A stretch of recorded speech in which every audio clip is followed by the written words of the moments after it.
there is a point where, in most situations, we come up with a situation where you are either going to act with integrity or you're just going to, shove it under the rug and go for the cash. It was really disgusting.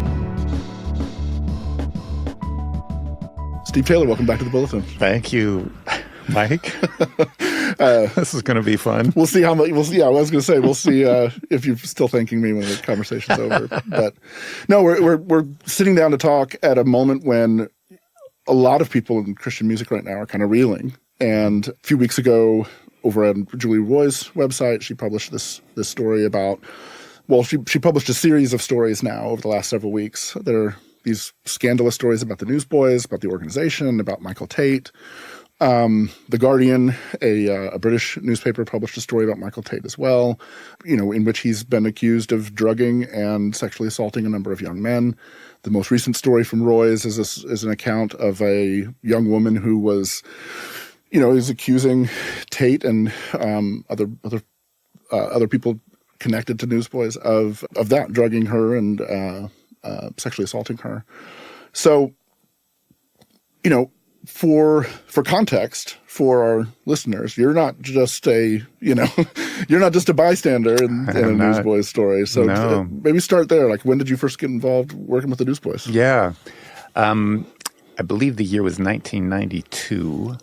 And the band that had brought me to Nashville, Chagall Guevara, was a mainstream rock band. We got signed to a deal with MCA Records, and as relatively unsuccessful as we were more successful than all their other unsuccessful rock bands. And so they wanted us to do another album. Okay. And we had decided no matter what happens, we don't want to do another album with MCA. Okay. So we were on a holding pattern of just kind of waiting to see who blinked first. Yeah. And during that time, we really couldn't record or write or do anything because MCA would presumably own anything that we did. Right. So during that time, one of the executives at Star Song Records, which was a Christian music label at the time, since has been acquired by Sparrow, it's now EMI, which is now Capitol, I think. And this guy was a friend, and he said, I've got this band from Australia, Newsboys, and they've done a couple albums that have not been particularly successful or notable, but they need help with lyrics on a song. And I mentioned you, and they really liked that idea. So would you be up for listening to the song? And, I wasn't definitely not looking for a gig necessarily, but I was intrigued, and I'd been to Australia enough to know I generally like Australians. Yeah. And so they sent me this song, and the song was, this chorus went, "I'm not ashamed to speak the name of Jesus Christ." Mm-hmm. And you would have to be in my head back in 1992, but our band, Chagall Guevara, even though we were all Christians, we had gone out of our way to try and avoid getting labeled a Christian rock band. Right. And we'd worked really hard, some might say too hard. And frankly, it was exhausting. Yeah. And there were a lot of arguments within the band, even whether to play Cornerstone Festival or the Greenbelt Festival.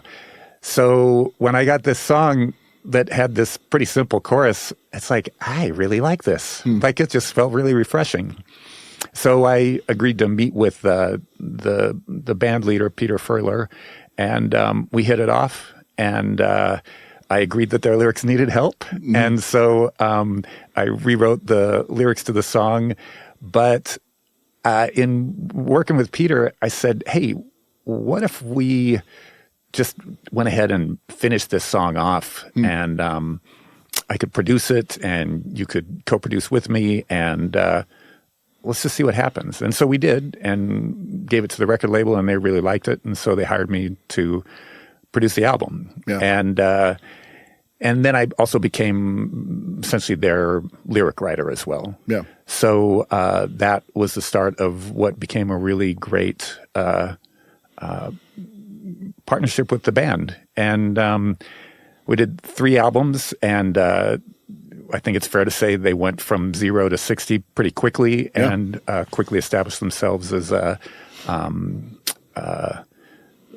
force within Christian music. Right. And I loved working with them and got to know each of the band members really well. Peter and I became lifelong friends, and a lot of the other guys in the band, they had some personnel changes over the time I was working with them, but we got on great, and it kind of climaxed with their album Take Me to Your Leader, which was a blast because all the members of the band, that was the first time they all played everything on the instrument, and there weren't any outside musicians. And I think it still is a really good album that holds up well. So after that, I ended up starting a label. I was producing Sixpence None the Richer, and they had gone through a bad label situation and didn't trust anybody. So they asked me to start a record label, and I started one, and of course got really busy with that. I still ended up writing some lyrics for the Newsboys' next album, Step Up to the Microphone, but was not involved in producing. And then wrote lyrics for a couple of other songs on their greatest hits album. And eventually the Squint label sort of imploded. So they brought me back to work on their next studio album, which was Thrive, I believe. And then I also produced an album of worship songs called Adoration that included a song, He Reigns. And through that whole period, wrote most of the lyrics and just had a great relationship with them. And a lot of times I tell people, the story of the Newsboys is just a band that worked harder than just about anybody else I knew, and that, that work ethic is, I think, what made a big difference for them. They were touring constantly, but I also loved working with them. I saw them in pretty much any situation. I just liked them all. I never saw any hint of any kind of weirdness or impropriety or anything like that. They were big practical jokers. They loved to, race go-karts or go to paintball things. Part of what I knew about the band, even just growing up and being in a youth group and hearing the music and all that, there was always this sort of like cheeky, punchy kind of lyrical stuff that you guys did, and again, all that sort of shifts pretty dramatically when Tait comes in. Yes, in my mind, it shifted from kind of a interesting, quirky kind of Euro rock pop to an American sounding band. And it was also, the industry changed a lot in those years as well, and it seemed like for a lot of Christian artists, you kind of had to be. It's like you had to be a worship leader to sell records or to sell tickets or whatever. Right. Yes, the hardest album we ever did was their Adoration album, the worship album. It just took forever, and at one point I begged the label, "Please let me leave this album." And they refused. So the album turned out well, but it was. I love good worship music, but I didn't feel particularly well suited for the job. So I wonder, as somebody who's been, you've lived in Nashville now for 35 years. Yeah, 35 years. So what was it like here over the last couple of weeks when this story drops? Because this is, Michael Tait's not just connected to the Newsboys. He's one of the founding members of DC Talk. He's been in Nashville for probably 35 years as well.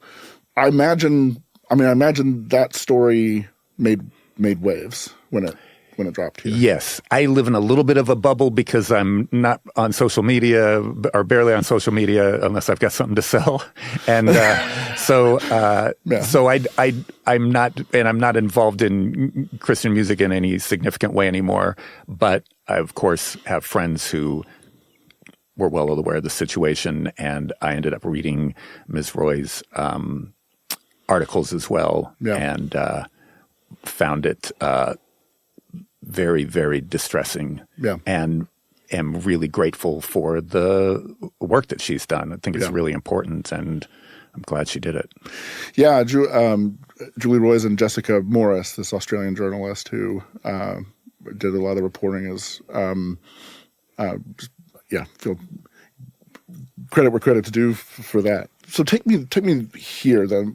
For somebody whose professional life is really not just connected to Newsboys, but to Christian music in general, like how does this sit for you? And what I mean by that is this a story where, there's some people who've said, well, this has sort of just been the worst kept secret in Nashville for a long time. And then there's other people who are saying they're just completely and utterly shocked. So I guess what would love to hear you talk about is like, is this just the industry? You know what I mean? Right. Like is this for people who actually live here? Yeah. And is this like no alarms and no surprises? Like it's always been this way, and every now and then the mask slips, and you see it, or is this like no, this is a shock, and we're stunned. So this has been my experience. I got signed to my first deal in 1982 with Sparrow Records. Yeah. And my experience has been generally positive.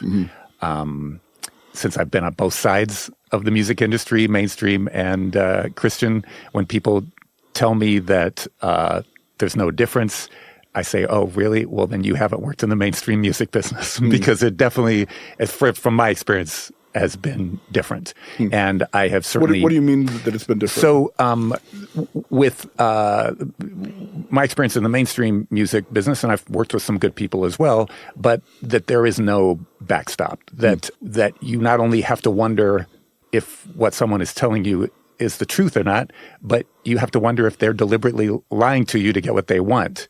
And that has typically not been my experience in Christian music, that most people I've worked with were good and upright and honest, and that when scandals have come up, going back to Billy Ray Hearn, who was in charge of Sparrow, he took decisive action in ways that hurt their bottom line, but he did them because he thought it was the right thing to do. I worked with Neil Joseph at Warner Alliance when they had Michael English, who was far and away their biggest selling artist, and they took decisive action, which I think was correct. And their label ended up folding eventually because of that, because they felt like they didn't have, I don't want to speak for them, but they felt before God that this was not something they could continue to support and condone. Yeah. I worked with Roland Lundy at Word Records, and he was a guy who was just a person of great integrity, and I admire him to this day.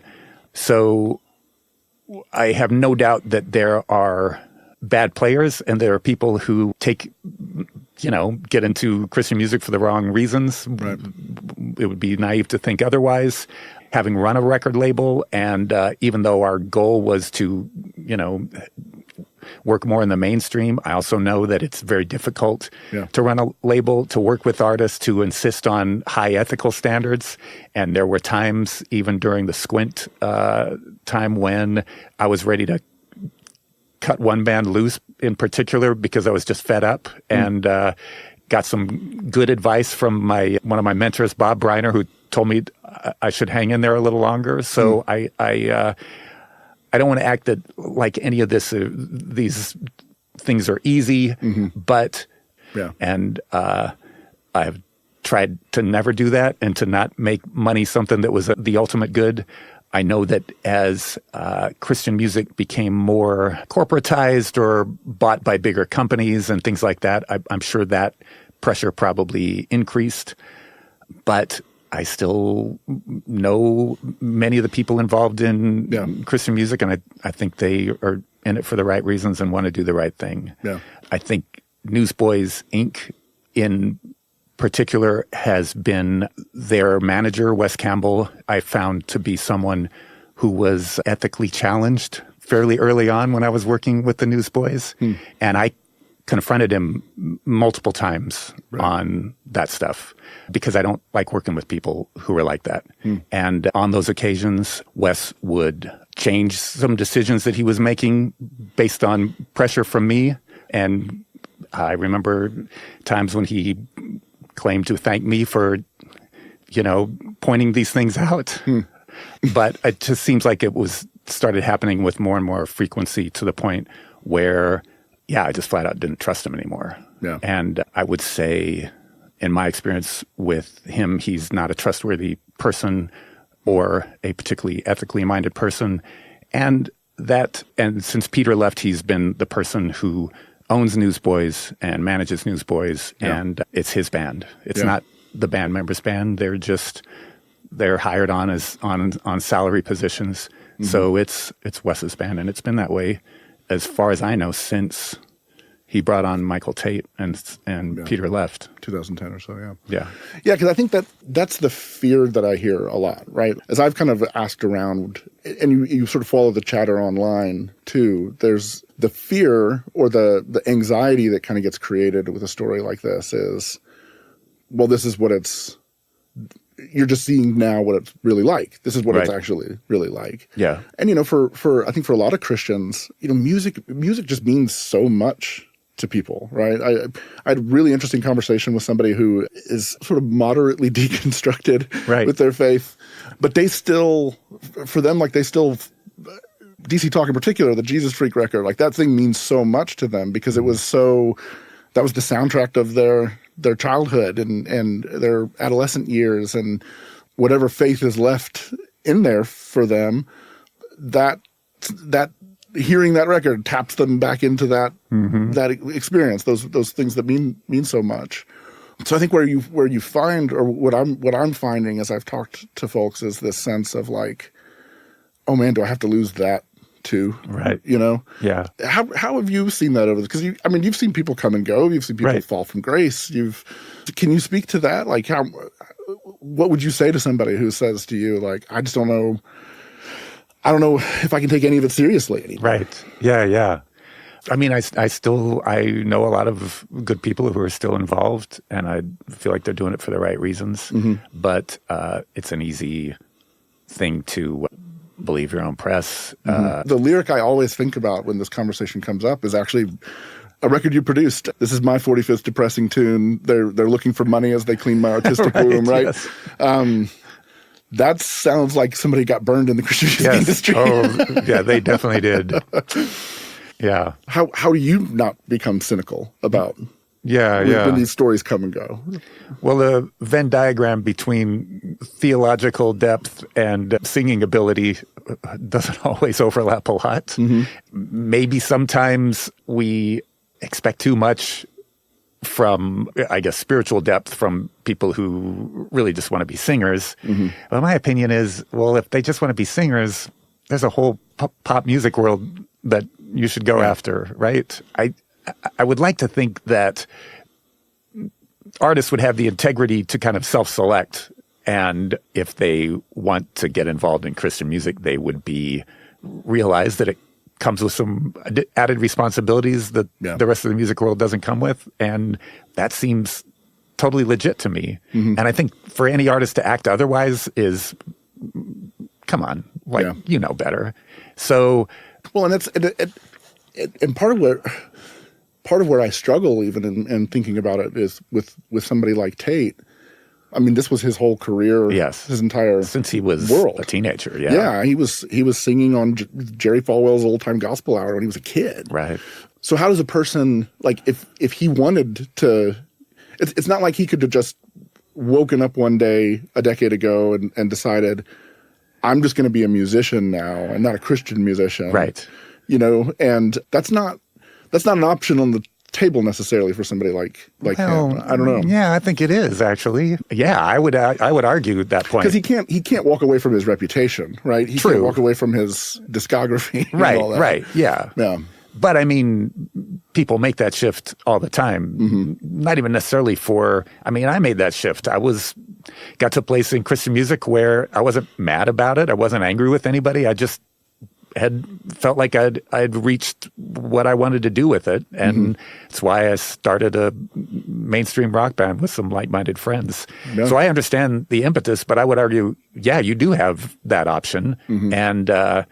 And you should take it if you feel like the Christian music is too constricting or confining or artistically confining, which I think is a really valid point. I think it is pretty artistically confining. Yeah. And it's arguably gotten even more so.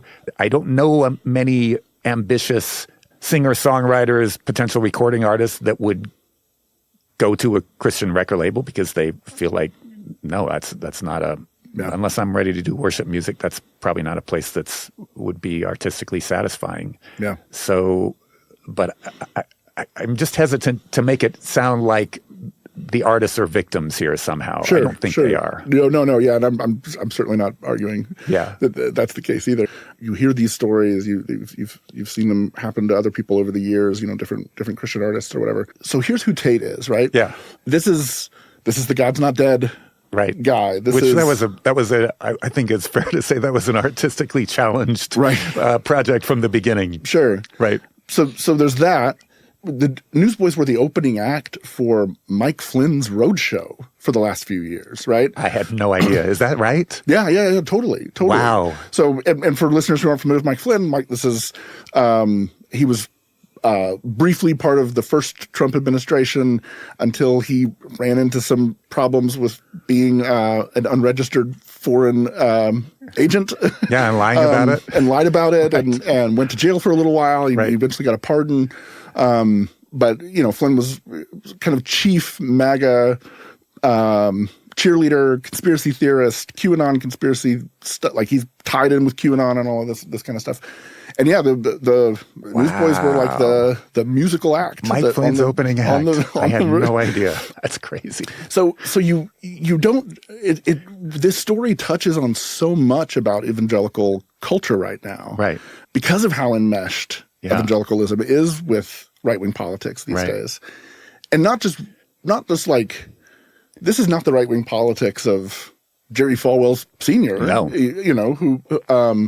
This is conspiracy world stuff. Right. I think understandably a lot of people right now who maybe are suspicious of the church. I mean, the church has its God knows I'm been reporting on problems inside the church for a while here. I think there's a lot of people who are sort of waking up to this story and they feel a real sense of betrayal. Yeah. There's this sense of I don't know who the church is anymore. Right. And I don't know what the church's place is in public anymore because I don't, to whatever extent politics and evangelicals got sort of roped into playing a political game in the 1980s and the 1990s, it feels even more nakedly so now than ever. Then to have this story on top of that, I think for a certain group of people, where we are now is that it was all BS, right? That the Access Hollywood tape was sort of the truest thing about Trump 1.0. Right. And this is like the evangelical version of that. Right? Yeah. Help me with my cynicism here, if you can. No, I can't.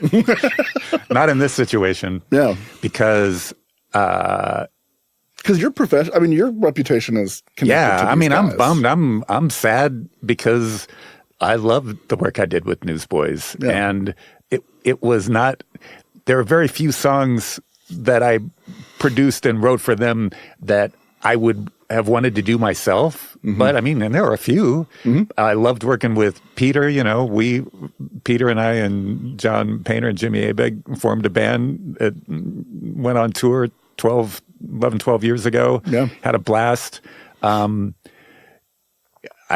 feel kind of like, there was like a body swap. Mm. And so the band that I worked with is not anything like the Newsboys that people are familiar with for the last, whatever it was, 15 years. Yeah, I don't think the Tait era Newsboys would have been singing about putting like hamsters in a microwave. Probably not, right? Maybe for the best, but yes. That's a very, that's a lyric that sticks in your head. Right, right. I think, yeah. So, I mean, I'm sad about that, but as far as this stuff that's come out, as far as I'm concerned, it can all burn. Like, that's so hideous and so reprehensible, and the fact that Newsboys Inc. and I would put the blame squarely on Wes Campbell for covering this stuff up and probably covering it up for years.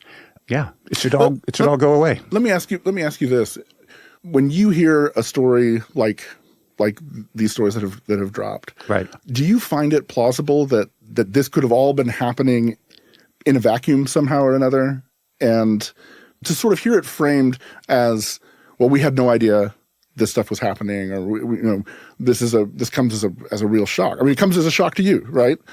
Do you feel like it's possible that this all sort of was encapsulated, like that happened without management's knowledge? Yeah, the management didn't know. No, that's utter nonsense. Yeah, utter nonsense. Yeah, and frankly, it makes me really angry to even when I read that part of the story. Right. Of I don't think even Wes was named, but Newsboys Inc., which is Wes Campbell, that thought that he didn't know what his own brother was covering up, is utter nonsense. This almost only works in the Christian industry. Right. Because there's this piece of it, when you read the story, there's this piece of it that's like, well, when it was reported the next day that it happened, right, there's this sort of Christian two-step that everybody sort of falls into of like, I really struggle. I've got my issues, you know, and all. Whereas like I feel like, I kind of feel like if this happened to just like, if this happened when Little Big Town was on the road or something like that, there'd be no. What? I struggle with watching rape happen. Like, oh really? No. Right. You're freaking guilty, and you watched it happen. Like, are you kidding me? Yeah. So what are we talking about here? It was really disgusting, and yeah. And the cover up that went on and people being afraid to report what actually happened, their 18-year-old, whatever it was, nephew or something like that, who clearly, knew what happened and didn't want to talk because he doesn't, he's a kid. He doesn't know what he's supposed to do. Right. Like, this is a cover up of like mafia-like crap. And, the whole thing needs to burn. Yeah.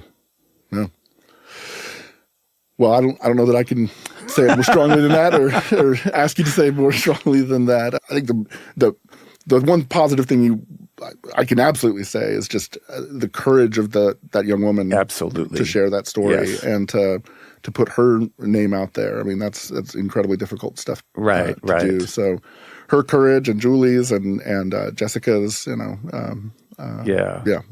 and I guess it goes without saying, we all are sinners. We all need God's grace, but we also need the old sunlight is the best disinfectant, and that's how I started my career. I spent plenty of time pointing out hypocrisy in the church because people would accuse me of airing our dirty laundry, and it's like, oh no, they see it. They just think we don't see it, right?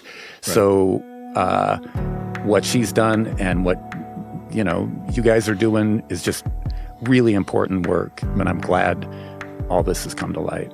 Yeah, good. Well, Steve, thanks for this candid conversation. Listen to the full episode wherever podcasts are found.